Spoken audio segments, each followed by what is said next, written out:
UFC Fight Night Macau, China, Petr Yan versus Deiveson Figueiredo just ended, and this is going to be my full card post-fight.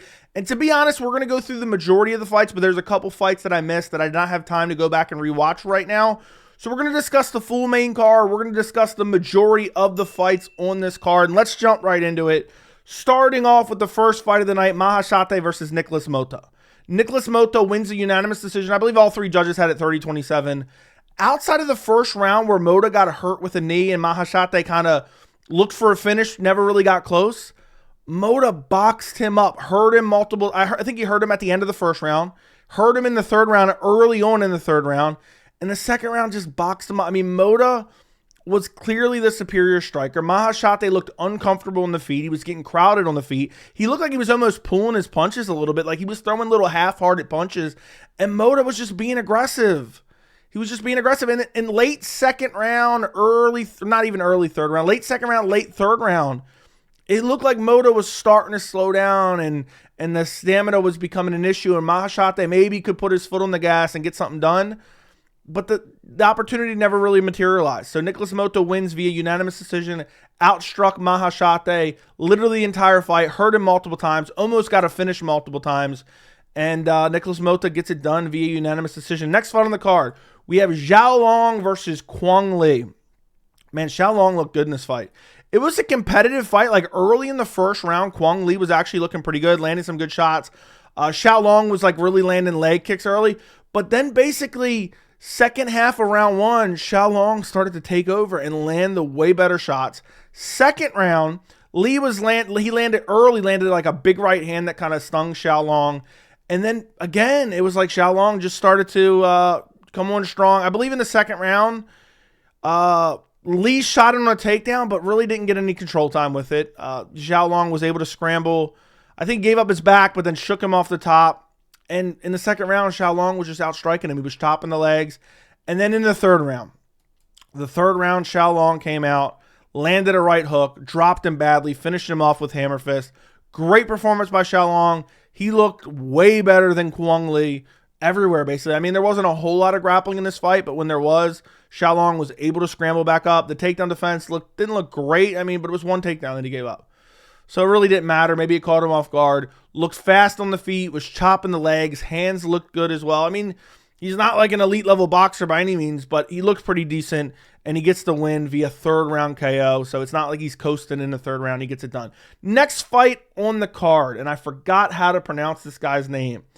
I think it's Kavanagh versus Jose Ochoa. This fight is where I started to kind of fall asleep a little bit. I was watching the prelims, and I was going to do a stream for the main card, and I started kind of falling asleep. This fight was closer than it needed to be for Kavanagh.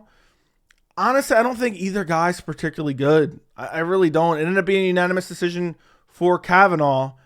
But I remember when I'm watching this, and this fight I wasn't paying like super close attention to. It seemed like, Ochoa's having his moments, and Kavanagh, just looked a little bit faster on the feet. I think Ochoa clipped him at one point. I think it was in the second round. Forgive me for this, guys. Forgive me for this. I don't have time to go back and watch these fights. I got something to do today. But yeah, it was a tougher fight than it probably should have been for Kavanagh, but Ochoa is actually a decent fighter than some people would probably, realize, maybe if they haven't watched, a decent amount of his tape. I watched some when I did my prediction video and I picked against him, and I knew he could win this fight. But overall, it just seemed like Kavanagh could have put on a better performance.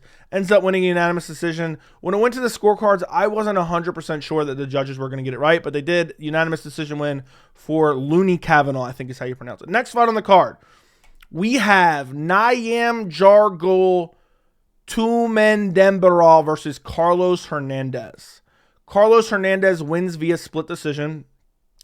This fight was kind of interesting because Carlos Hernandez basically made Tumendemberel, I got to sound it out and look at it every single time I say it, kind of exposed him as a bit of a fraud, to be honest. I mean, the only reason it was a split decision is because Tumendemberel, I didn't look at the scorecards, but probably stole rounds off of basically hurting Carlos Hernandez, because Hernandez was hurting him early, was touching him up early, got a takedown. Tumendemberel was looking for a guillotine, but never really got it. Eventually got back up, but Carlos Hernandez was getting the better of him on the feet.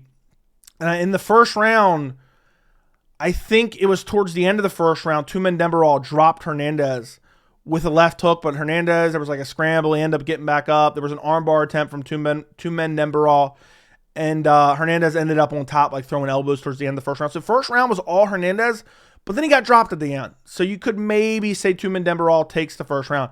Second round, Carlos Hernandez just tagging him. There was this horrible throw attempt from Tumendemberel where he ended up on bottom. Eventually got back up, but just out-grappled the majority of the round, lost the second round. And then the third round was similar to the first. Carlos Hernandez is beating him, outstriking him on the feet, gets hurt towards the end of the round. But I still thought Hernandez did enough to win the third round. So I had Hernandez at worst-case scenario winning at 29-28. And Tumendemberel just didn't look great on the feet. He pressured a lot, but he was getting countered by Carlos Hernandez. He was getting out-grappled by Carlos Hernandez, which that's not even Hernandez's main strength, to be quite honest. And I knew going in this fight, I picked Carlos Hernandez. You know, you see that crazy name, all these letters and whatnot, and you're like, oh, this guy must be good. And, you know, people see these names, and, oh, he must be a good grappler too. I knew there was a chance that Carlos Hernandez could kind of make him look like a fraud, and that's pretty much what he did here. I don't think Tumendemberel is a complete bum or anything, but Carlos Hernandez got it done, and he doesn't get clipped, but, you know, he zigs instead of zag in two different rounds, or in the late first round and late third round, or whatever. I don't even remember when it was in the third round that he got clipped. It's basically a blowout, 30-27. It's not even that competitive, to be quite honest, outside of those two moments where Tumendemberel was able to clip him and hurt him. So Carlos Hernandez gets the split decision. I believe the right guy won. Next fight on the card, we have Ming versus Feng Xiaocan. This fight is insane. Third round, brutal KO for Ming. Feng Xiaocan was winning the entire fight, everywhere basically. And then somehow Ming lands a brutal head kick KO in the third round. Drops her badly. It was already a flatline KO. Follows up with a couple ground and pound shots. Literally, Feng Xiaocan does not get up for like 10, 15 minutes. And they put her on a stretcher and take her out to the hospital. It was crazy. It was awkward. Ming was like looking over it like she just killed her or something. This was a brutal KO. How crazy is that? Ming, of all people, getting a brutal KO on this card. And she was losing. She was getting outstruck. Feng Xiaocan was just clearly the better striker. Ming attempted some takedowns, didn't really get them. And somehow she just finds that third round head kick. It landed flush, shin to the jaw, puts her to sleep badly. Scary KO. One of the first times like you're watching this and you're like, okay, maybe this is going to be the first death. Imagine the first death is strawweight, women's strawweight. That would have been crazy. And you know what's even crazier? I went back and watched the third round for this fight, because this is when I fell asleep. I watched the first two rounds. I fell asleep during the third round. I missed this brutal KO. I went back and rewatched it because obviously I had already seen the majority of this fight. But crazy comeback win from Ming, third round KO. Next fight on the card. Okay, look, I did not see this fight. I really can't speak on it right now, and I didn't have time to discuss it, so I'm going to skip it. I believe it's these next two fights. So it's basically two fights that I missed that I'm not able to speak on. So it's still a full card post-fight, okay? Guys, like the video, subscribe to the channel, and luckily, these two fights, to be honest, Kiru Sahota and Dong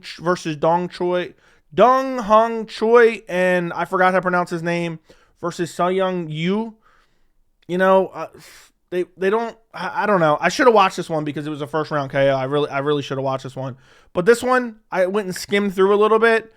It just seemed like Sung Yu was pretty much just able to out-grapple him. I didn't realize this was a first round KO. Otherwise, I would have went back and rewatched it real quick. But I wanted to hurry up and get this post-fight out because I have to go somewhere. So, opening up the main card. So, basically, we only missed two fights on this post-fight, and it's probably the two fights you guys care about the least. But let me know down in the comments if you're really upset about those two fights missing. I'm genuinely curious if anyone is. First fight on the main card. We have Zhang Mingyang versus Ozzy Diaz. Zhang Mingyang wins via first-round KO. I'm going to be honest, Ozzy Diaz, he didn't look terrible in this fight in terms of his actual ability, but man, did he look like what did he look like? He looked like a Martin Budai who maybe like started Weight Watchers or something. Like he looks like he probably should be down at middleweight maybe. I don't know. He didn't look like slow or anything, but he was getting outboxed. He was getting his legs chopped. And then Zhang Mingyang lands a nasty short elbow that drops him and hurts him bad. Mingyang starts following up with big ground and pound shots. And eventually Ozzy Diaz kind of gets to his knees. He's in like a turtle shot, like a turtled up position on his hands and knees. And Mingyang's like, back shot's dead, back shot's dead. And the referee finally jumps in and pulls him off. Good win for Zhang Mingyang. Has some brutal KO power. And honestly, I'm going to be honest, like, I'm not saying the Ozzy Diaz win proves like he's some elite level competitor or something. But, I mean, he has power. He looks pretty decent in the striking. We haven't really seen his grappling too much. But he could be a contender. Light heavyweight isn't that good, especially top 15. You know, maybe top 5. I don't know about all that, but definitely top 15. I think Zhang Mingyang is a top 15 level fighter. Went out there and brutalized the light heavyweight Martin Buday. Next fight on the card, we have Volkan Oezdemir versus Carlos Ulberg. Listen, this fight was a lot more competitive than a unanimous decision win for Carlos Ulberg would entail. And I mean, you see, I don't believe in the stats, okay? I would never use it to justify a, like, you know, controversial, opinion of mine, but you can see the strike stats here. Very close. I think Carlos Ulberg just landed the better shots in pretty much every round. I mean, Volkan Oezdemir would have moments. He would rush in. I think it was in the first round, landed a good left hook. And actually, this is what I woke up during this fight. I woke up, I think, in the end of the first round. I had to go back and rewatch the first round. First round was the probably most competitive round. Oezdemir just trying to walk him down, but Ulberg was just countering him, man. He was just faster and slicker on the feet. And, you know, pretty much every round was competitive, and, like, it was a fight that honestly could have ended up being a robbery. And then the third round, Oezdemir really got urgent. I think it's because he knew he was down 2 rounds. Ulberg was able to kind of dodge some of the big shots, and Ulberg was countering him well and landing good kicks as well. Oezdemir shot, I think, 2 takedowns in the third round, wasn't able to have any success with it. But you know what's crazy? Maybe I have a hot take about this fight. Carlos Ulberg showed me in this fight, I don't think he's like an elite level talent. I know that sounds crazy because he beat Volkan Oezdemir, who's a top 10 guy. But man, against the elite of the elite, Carlos Ulberg is going to get exposed bad. That chin's there to be had. He's slick, but against some of these faster guys, like Jamal Hill or like Magomed Ankalaev or like Alex Pereira, he's going to get chinned badly. So he gets it done against Volkan Oezdemir. Volkan Oezdemir had some moments where he would sting him and landed. I think there was a multiple times where he landed a left hook. I think first round kind of stumbled him with a left hook a little bit.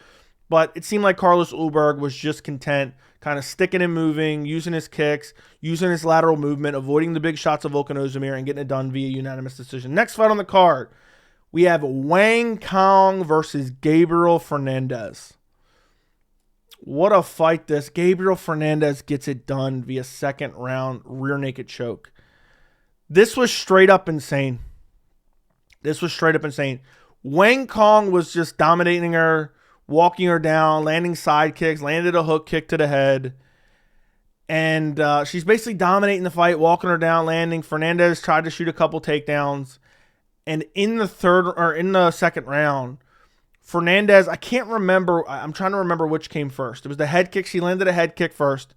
And then Wang Cong was just trying to walk through it and get kind of sloppy. She kind of squared up a little bit. She got caught with, I think it was a left hook. It was a left or right hook. Hurt her badly. She went down. Gabriel Fernandes jumps on her back, starts looking for the submission, eventually gets both hooks in, flattens her out. And then I don't know if a replay ever showed her tapping because it was a bad camera angle in the stoppage. But referee jumps in. I believe she did tap. Somebody told me in chat that, there was an angle where she did tap, but I missed it. But the choke was locked in. She was completely flattened out. I was worried she was going to go out and maybe you couldn't see her hands because of the camera angle we had. I could tell right away, and I said this on my live stream. You can go back and watch my live stream. I live streamed the main card outside of the first fight, or outside the first 2 fights, actually, now that I think about it. But I knew Fernandes. I said Fernandes is going to have a long post-fight interview. I just know it. And sure enough, she wanted all the mic time. Cong, I feel bad, not for Cong Wang in general, but like for women's MMA, because Cong Wang was actually getting some decent hype from the UFC, from the fans.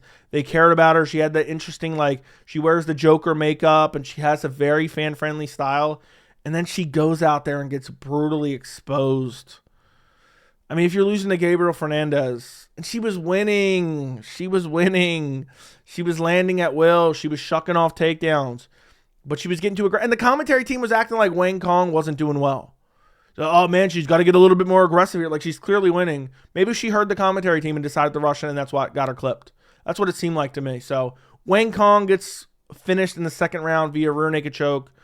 Horrible loss for her against Gabriel Fernandes. Next fight on the card, we have Kenan versus Muslim Salikhov. First round KO from Muslim Salikhov. What a win, man. What a win. He was looking better on the feet. He landed 2 spinning wheel kicks. First one landed, didn't have the full impact. Second one landed and put Kenan down badly, brutally. Muslim Salikhov gets the first round KO with a spinning wheel kick. I talked about this going into the fight. You look at the name, you're probably thinking he's a grappler. He's Russian, so you're probably thinking he's a grappler. He's older, but he's primarily a striker and primarily a kicker. Isn't that weird? I feel like the majority of the guys that come from like the Russia, Caucasus region area, they're either like a really heavy grappler, or if they are a striker, they're really kick heavy. Like think about like Umar Nurmagomedov, very kick heavy. Even like Ankalaev, very kick heavy.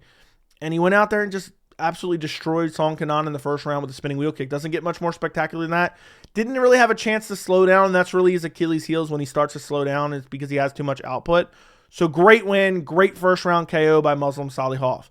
Next fight on the card, we have the co-main event. Xiaonan versus Tabatha Ricci. This fight really pissed me off. Xiaonan wins via unanimous decision. Tabatha Ricci needs to be cut from the organization. I'm sick of people hyping up these women who are in the UFC just because they got a fat ass. And that's essentially what happens with Tabatha Ricci. She's literally a bum that simps hype up because, oh man, look at her ass. She's got such a fat ass. She's a bum. She's a bum. She did not, I kid you not. Does it have, hold on, does it have round by round stats here? Look at this. It has round by round stats. I can confirm. I count it. 0 strikes in the first round. Look at this. Look at this. 0 strikes I can confirm this number. This is the same number I got. I counted them myself. 0 strikes in the first round. She just bounced on the balls of her feet and refused to fight and was getting boxed up by Xiaonan. Rinse, repeat for every single round. Let's see what the stats for round 2 was. It was like a minute and a half into the second round before she landed a strike. 10 strikes in round 2. I can't confirm those numbers. Round 3, 7 strikes. Full fight. 17 strikes is the numbers that they have. Again, I don't even know if this is accurate. I think this is too much. She would rush in with the ugliest combinations I've ever seen, and she would get butchered by Xiaonan. She would just bounce on the balls of her feet and not fight. And I hate that style. The Dagestani guys, the Chechen guys, the Caucasus region guys, which you can put all in that group, they get a lot of shit for being primarily grapplers. And they go out there, ragdoll you, beat the fuck out of you, and submit you. These fighters, and this can be men or women, who go out there and bounce on the balls of their feet and refuse to engage, get them out of the organization. Those are the people I can't stand when they don't fight. And when I mean they don't fight, I mean they're not throwing anything. They're just trying to avoid the fight. And that's what Tabatha Ricci, I mean, can you believe this? Can you guys, look, 0. 0. I can confirm, I count at 0. On my live stream, I'm like, I don't think she's landed a shot yet. I don't think she's landed a strike. And then around it, I'm like, I don't think she landed a strike. And then somebody told me the official stats have her 0. Xiaonan beat the brakes off her. Was boxing her up. Cut her open, I believe, in the second round. Tabatha Ricci barely even shot a takedown. She barely even shot a takedown. I mean, I think in the second round, I think it was the second round. I think, yeah, they say 1 of 1. She got like a takedown on an off balance Xiaonan, but like Xiaonan immediately scrambled right up. And outside of that, I mean, that's it. That's Tabatha Ricci's highlight. She should be ashamed of this performance. If I was her family, I'd disown her. Like, you refuse to fight. I mean, I get it. Every time she was rushing in, she was getting tagged, but still, you're supposed to be an elite level fighter and you're literally refusing to fight. At least get beat up a little bit more and try to win. She didn't even try to win. She just showed up and collected a check. The fact that she, think about this, I don't know where she lives. I'm assuming she lives in the United States, but I don't know. Maybe she doesn't. She definitely doesn't live in China. She flew to a different continent, a different country, to go out there and let me just bounce on the balls of my feet and not fight. And I think she's one of those fighters, we talk about it with Tracy Cortez, that's more worried about looking good than worried about actually fighting. That's my take on Tabatha Ricci. Xiaonan calls for a title shot afterwards. I wouldn't mind seeing that ran back at some point in time. Weili Zhang seems super inactive nowadays. I don't know what's going on with her. Maybe it's a lack of contenders or what. But yeah, Tabatha Ricci needs to be booted from the organization. I don't care if all you simps like her fat ass, okay? Xiaonan beat the brakes off for unanimous decision. Main event, we have Petr Yan versus Deiveson Figueiredo. I really, really enjoyed this fight. but I think it's a bit overhyped. I'm going to be honest. I think it's a bit overhyped. It wasn't all that competitive. I mean, it was competitive. Don't get me wrong. I don't want to say I didn't like this fight because I did enjoy it. Petr Yan, like, pitched a shutout here. It was a 50-45, clear as day. Like, maybe you could, I would struggle to do this. Maybe you could give the 5th round to Figgy, but that was Figgy's best round was round 5. So first round, Figgy got a takedown early. He shot a takedown, got stuffed, but then got an inside trip. But got the back. Petr didn't do any damage with it. Actually, Petr Yan throughout the scrambles was landing some elbows and some short little shots. But Yan ended up reversing it, ended up on top, did some good ground and pound, clearly won the first round. Second round, Yan really came out with a heavy leg kick attack, which was using obliques, was like stomping on the leg of Figgy. They were actually switching stances together as well. Like every time Figgy switched stance, Yan switched stance, and he was attacking the legs, and Figgy was dealing with some, dealing with a lot of leg kicks from Yan in the second round in particular. There was good body kicks from Petr Yan in the second round as well. Figgy didn't really have a whole lot of success in the second round. There was like one right hand, and Yan was like feinting these trips. And then at the end of round 2, I'm sorry, he gets this nasty trip, kind of similar to the one that John Jones got on Stipe Miocic. Round 3 was Yan's best round, in my opinion. Absolute domination. Figgy got an early takedown, but literally Yan scrambled right back up. Like I don't even know if it counted actually. Did it even count? Yeah, it did count. But got an easy takedown early, but immediately Yan just scrambled right back up. This is when Yan dropped him with an uppercut. I don't think Figgy was like brutally hurt or anything, but it was a really clean uppercut. He was landing those over and over and over again. When he dropped him, ended up on top of him, landing some good shots. And then towards the end of round 3, I thought Yan was going to finish him. He was beating the brakes off him. He was walking him down, landing uppercuts, landing good combinations, landing kicks. And Figgy was able to survive. And then Figgy in the 4th round started to come back a little bit. It was in the 4th round where there was a right hand that dropped Yan. But if you watch the replay, Yan was kind of squared up at the time, got caught with the right hand. I do not believe he was rocked. I do believe he was mentally all there. He's kind of caught off balance. But on the way back up, Figgy landed a nasty right hand to the body as well. But outside of that, it was all Yan's round. Yan was lighting him up, landing uppercuts, landing big combinations. Figgy spitting the mouthpiece out. I think he was kind of using it as a delay tactic. I think there was a head kick that landed right after he spit out the mouthpiece, after he got caught with a big shot. It was like a big combination. Then Figgy spit out the mouthpiece, and then Yan landed a head kick. And basically, Figgy was just kind of landing to the body and had that big moment at the end, but I still had round 4 for Yan. And then round 5 was Figgy's best round, and it was back and forth. But ultimately, I thought Yan landed the bigger shots, landing uppercuts. Figgy was kind of walking him down, looking to land to the body and whatnot, but I still had Yan winning round 5. So I had it 5-0 for Petr Yan. What was really crazy in this fight, and we've already always kind of known this, but we haven't really seen it to a certain extent at bantamweight, Figgy's head is made of concrete. He just, there was big shots that Yan was landing, and it just was not concussing Figgy at all. He was walking through them like it was nothing outside of those uppercuts, really. It's hard to believe, but at the end of the day, I think people were overhyping Figgy with wins against, Rob Font. I mean, he's beaten Rob Font. He's beaten Marlon Vera. Who else was it on his win streak? I can't remember. Let me actually look right now. I got Tapology in front of me as well. Rob Font, Cody Garbrandt, and Marlon Vera. I think that's a little bit too much hype for beating those guys. Petr Yan was a massive test, a former bantamweight champion, one of the best fighters in the division, and Yan shut him out 50-45. Really, outside of those moments in the 4th and 5th, Figgy had nothing. So I felt like people were acting like it was more competitive than it was. Michael Bisping gets on the mic afterwards and is like, oh, did you think you did? I don't know exactly what he said, but he was basically asking him about the scorecards, which was absolutely egregious. 4th round, Senko was acting like it could have been anyone's fight, which, by the way, let me know what you guys think, and we don't need this anymore. I thought Senko was horrible in commentary. She was saying cornball stuff after cornball stuff. At one point, she was like saying something about disrespect me and you're going to pay with your consciousness or something like that. I don't remember what it was. She was talking about chutes and ladders. I don't know what she was trying to do tonight. I don't know if she was tired or jet lagged, or it was horrible commentary. I didn't listen to most of the commentary, but I listened to the main card. Absolutely horrific. And Sanka was the worst perpetrator. Extra corny and annoying. She literally said, in the 4th round, this is anyone's fight. Keep in mind, Jan's up 4 rounds.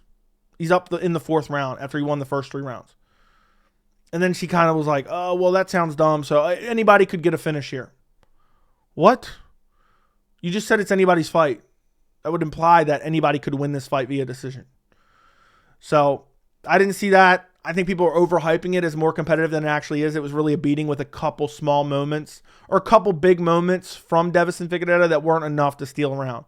Because at no point did I see Petr Yan being concussed, being dazed, being close to being finished. And in those rounds, he landed a lot of the better, harder shots. So therefore, he won those rounds. But Jan's calling for a title shot. My dream matchup eventually is Umar Nurmagomedov versus Petr Yan.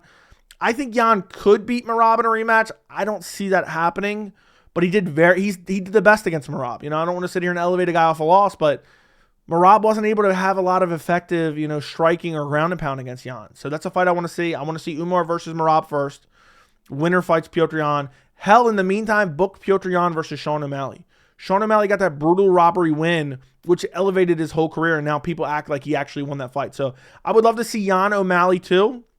If O'Malley can cleanly beat Jan, I guess you can put him back in the title discussion. If Jan beats O'Malley and exacts his revenge, then you know what? He deserves a title shot. We can see him fight the winner of Merab and Umar. I would love to see that. So overall, decent card, lots of finishes. It seemed like, I don't know if I'm making that up or not, but yeah, there was a decent amount of finishes. Commentary was horrific. Timing was kind of shitty. You know, early in the morning, 6 a.m. Eastern time, 3 a.m. Eastern time for the prelims.